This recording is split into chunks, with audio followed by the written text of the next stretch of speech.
Obviously, I'm very excited for Grand Rapids and the people at Grand Rapids Comic-Con, just because of the size and the amount of people that they're expecting this weekend. And so last night, the opening night, a Friday night, was, they had a really good, nice, steady crowd. So it's nice to see people come out, and it's nice to see people embrace their inner nerd and, just really come and see all the different artists and the actors and dress up like superheroes and just really let themselves go and have a good time. Obviously, being on Power Rangers has been very exciting for me, and it was a lot of fun. And the fact that we have a strong following 20 years later is pretty amazing and quite humbling. But we quite often hear stories of people telling us how the Power Rangers influenced their life. So in my case, because I played the nerd or the geek on the show, a lot of people became scientists or doctors or computer specialists. So I always hear stories like that. I hear a lot of stories about how people became martial artists or gymnasts. Or we hear some really tragic stories about how people were in abusive families, and Power Rangers is their one saving grace. Like, they would run home and they would watch that, and that was like their safe zone. So there's so many amazing, heartwarming stories that we hear. It's something that when I auditioned for the TV show as just wanting to be a working actor, never would have thought that a character that I was playing would have an impact on people's lives, and they take it so seriously. So it's humbling in the sense that people just, they just want to thank us and they just want to hug us, and it's really one of the greatest rewards I could ever say as an actor. The audition process took like basically 2 months, and they start out with thousands of people auditioning for a show, and then it keeps getting whittled down, and it makes you so nervous because more than anything, you just want to get the role and you just want to get to that point where you hear you have it. So 2 months of that was very stressful. But then when they say you got the role, it's like it's a dream come true. And then you get to show up on set, you have a dressing room, you have a trailer, you have wardrobe, you have makeup, you have all these exciting things that you get to experience. And as an actor, those are things that you dream about. So it was like living my dream. We basically filmed almost the entire first season before it even started airing. So we had no idea how the show was going to go. And then it aired, I believe, in August or September of 1993, and it immediately went to #1. But I didn't really realize the full impact or the success of the show until we'd agreed to do a show, like a live action show at Universal Studios in Hollywood.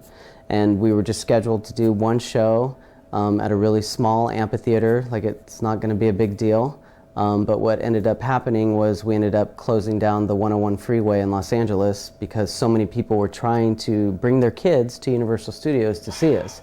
So I believe they said 10 miles in each direction, the freeway got shut down. They had to close Universal Studios down because too many people were coming in, and I think we ended up doing 7 or 8 shows as opposed to the one show. And they moved us to a whole different theater, a bigger theater within the park. Well, we always call it our rock star moment, because it's like they introduce you and you go out on this big stage and you just hear people screaming, and then just all these flashes going off all over the place. So it's a surreal experience. It's something that it's hard to describe, but I imagine that's what a lot of singers experience when they go out to sing before these big audiences of 30,000 people or whatever.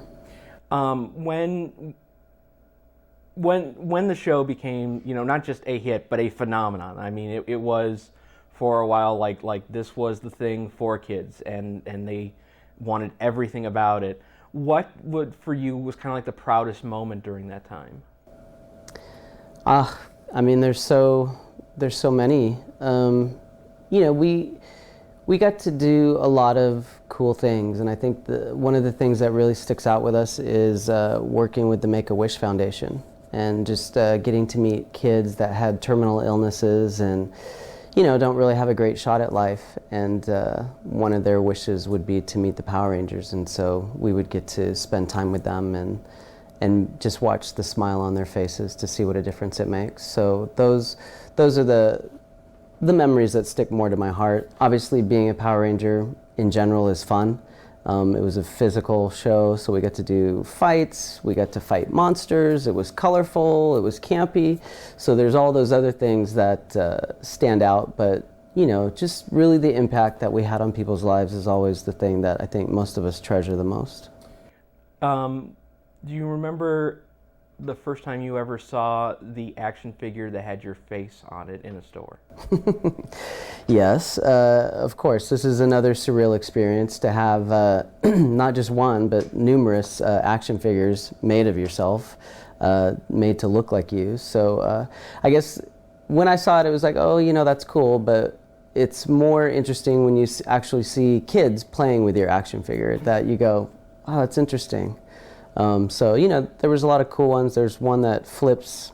It has me in my helmet, and then you push a button and it flips and it has my face. Yeah. And, so it's really cool. I mean, not a lot of people get to have an action figure made after them, so I feel honored.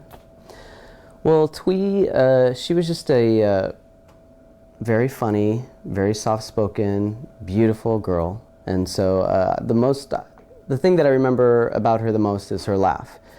She just had an infectious laugh, and it was devious at the same time, but she was beautiful and stunning and just a sweet girl. And unfortunately, she passed away in a car wreck. Well, when I think back to being on set with her, I always remember going into the makeup room, and she was always in there brushing her hair and hairspraying her hair. So I remember that a lot about her. But at one point, she had injured her leg really bad, and she couldn't walk on it. So there was a couple times where people actually had to carry her to set. And so I don't know why, but it was funny to all of us that she would be kind of carried in like a queen to set. So those are the ones that I always stick in my mind about her.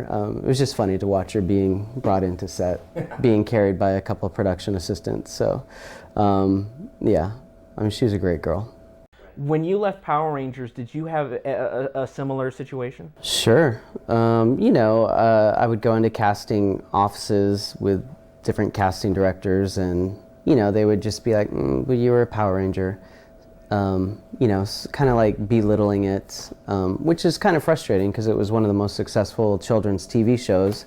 So sometimes you would think people would understand well, this is something that we should be banking on because they're popular. But a lot of times I would just experience being looked down upon. So, there's a frustration with that, but I also understand it. It happens quite often. And, I think always, with most of us, a lot of people will remember us as Power Rangers, and that's fine. But, I don't ever have any frustration about it and not wanting to be a part of it. And I always wear blue, it seems like, even because I was the Blue Ranger. No matter how much I try to get blue out of my wardrobe, it creeps itself back in. But yeah, I mean, I think it's just the nature of the beast of television. You get on a hit show and you kind of get pigeonholed into certain thought processes, and it's up to me as an actor to prove it differently. And I haven't done that yet, but maybe that's coming up. When fans meet you at Comic-Cons, do they just want to shake your hand, or just hey, say I love, say hey, I loved you, I love the show, or do they want to be more personal, can I just give you a big hug? All three. So a lot of people just want to come up and say, hey, it's a pleasure to meet you, can I shake your hand? Or I would love to hug you. I mean, hugs are free, so of course I'll hug anybody. And it's such an amazing experience to have people just want to meet you and thank you for what you've done. You did hundreds of episodes of Power Rangers. Is there one in particular that has a special importance to you in your heart, either by just the show itself or special memories behind the scenes of that particular episode?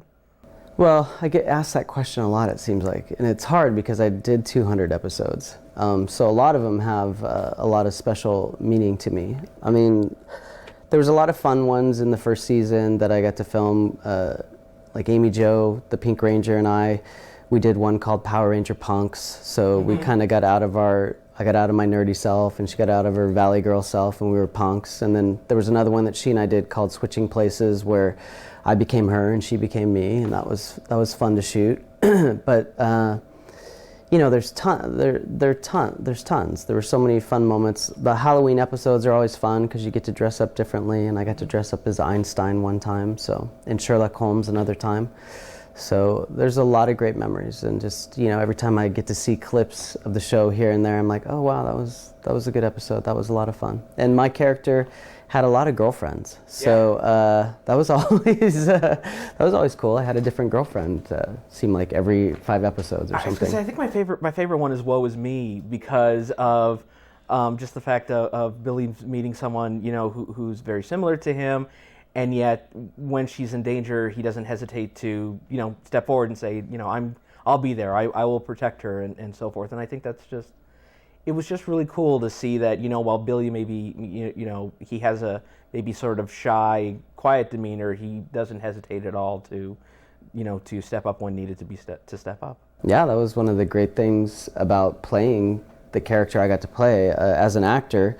It was challenging for me because I'm nothing like my character. I'm not intelligent on that level, and I enjoyed that aspect of him, that he was quiet and he was sensitive and shy, but he was extremely intelligent and always thought before going into battle. But when all the stakes were down, as they say, like he always stepped up to the plate. And so as an actor, getting to watch my character from the time that he started to the time that I left the show, I just really enjoy his story arc as a man. Like you see him just really become a man. Like he learns how to fight more, and he gets more confidence, and so that was really fun to play.